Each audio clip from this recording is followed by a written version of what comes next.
ഇൻഫോസ്പെയറിൻ്റെ പുതിയൊരു വീഡിയോയിലേക്ക് ഏവർക്കും സ്വാഗതം. ചാനൽ ആദ്യമായിട്ട് കാണുന്നവരാണെങ്കിൽ സബ്സ്ക്രൈബ് ചെയ്ത് ലൈക്കും കൂടി ചെയ്ത് കാണാൻ മറക്കല്ലേ.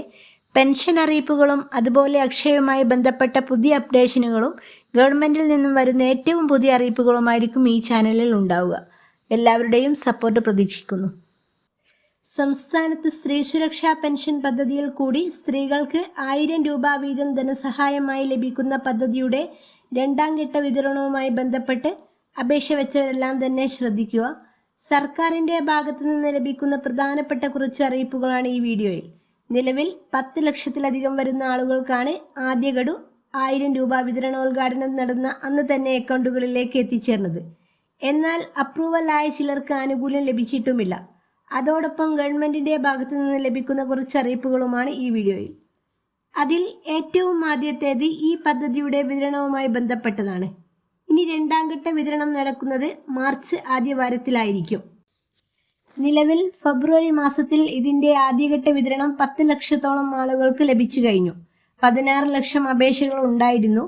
അതിൽ ശേഷിക്കുന്ന 6 ലക്ഷം ഉപഭോക്താക്കളുടെ വെരിഫിക്കേഷൻ ഉൾപ്പെടെയുള്ള കാര്യങ്ങൾ പൂർത്തിയാക്കാത്തത് മൂലമോ അല്ലെങ്കിൽ ആദ്യഘട്ടത്തിൽ ലഭിച്ച അപേക്ഷകൾക്ക് മുൻഗണന നൽകി വെരിഫിക്കേഷൻ നൽകിയവർക്കാണ് ആദ്യഘട്ട ധനസഹായം ലഭിച്ചത്. അതുകൊണ്ടൊക്കെ തന്നെയാണ് 16 ലക്ഷം അപേക്ഷകരിൽ 10 ലക്ഷം പേർക്ക് ആനുകൂല്യം ലഭിച്ചത്. ശേഷിക്കുന്നവർക്ക് അതിൻ്റെ രണ്ടാം ഘട്ടത്തിലായിരിക്കും തുക ലഭിക്കുക. അതുകൊണ്ട് തന്നെ ഇനി അപേക്ഷ വെച്ചവരും അപേക്ഷ വെച്ച് അപ്രൂവൽ ആയിട്ടുള്ളവരും അതുപോലെ അപേക്ഷ വെച്ച് അപ്രൂവൽ ആകാത്തവർക്കും വെരിഫിക്കേഷനുകളൊക്കെ പൂർത്തിയാക്കി മാർച്ച് മാസത്തിലായിരിക്കും തുക ലഭിക്കുക. അങ്ങനെ വരുമ്പോൾ ഫെബ്രുവരിയിൽ തുക ലഭിച്ചവർക്കും രണ്ടാം ഗഡു അതിനോടൊപ്പം അക്കൗണ്ടിലേക്ക് വരുന്നതായിരിക്കും. അപേക്ഷ വെക്കുമ്പോൾ വിവരങ്ങൾ കൃത്യമായിട്ട് സമർപ്പിക്കുക. അതോടൊപ്പം അപ്ലോഡ് ചെയ്യുന്ന കാര്യങ്ങളിൽ കൃത്യമായിട്ട് പൊരുത്തക്കേടില്ലാതെ തുല്യത പാലിക്കുന്നതിന് ശ്രദ്ധിക്കുക. അതായത് പേരിൽ പൊരുത്തക്കേടില്ലാതിരിക്കാനും അതുപോലെ പ്രായം തെളിയിക്കുന്ന ഡോക്യുമെൻറ്റിലും ഒക്കെ രേഖകൾ ഒരുപോലെ ആയിരിക്കാൻ ശ്രദ്ധിക്കുക. അതുപോലെ അപ്ലോഡ് ചെയ്യുന്ന ഡോക്യുമെൻറ്റിൽ ക്ലാരിറ്റി ഉണ്ടോ എന്നും ചെക്ക് ചെയ്യണം. അപേക്ഷകളിൽ വീഴ്ച വരാൻ കാരണം ഇത്തരത്തിലുള്ള ഓരോ പൊരുത്തക്കേടുകളാണ്.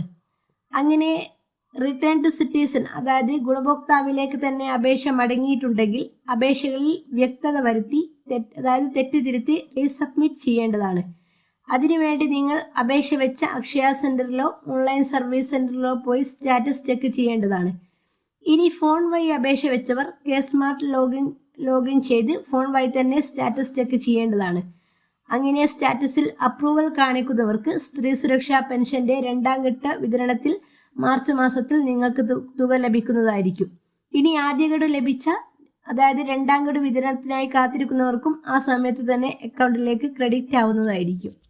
പ്രധാനപ്പെട്ട ഈ ഇൻഫർമേഷൻ നിങ്ങൾ മറ്റുള്ളവരിലേക്കും ഷെയർ ചെയ്യുമല്ലോ. അടുത്തൊരു ഇൻഫോർമേറ്റീവായ വീഡിയോ ആയിട്ട് വരുന്നവരെ താങ്ക് യു ഫോർ വാച്ചിങ്.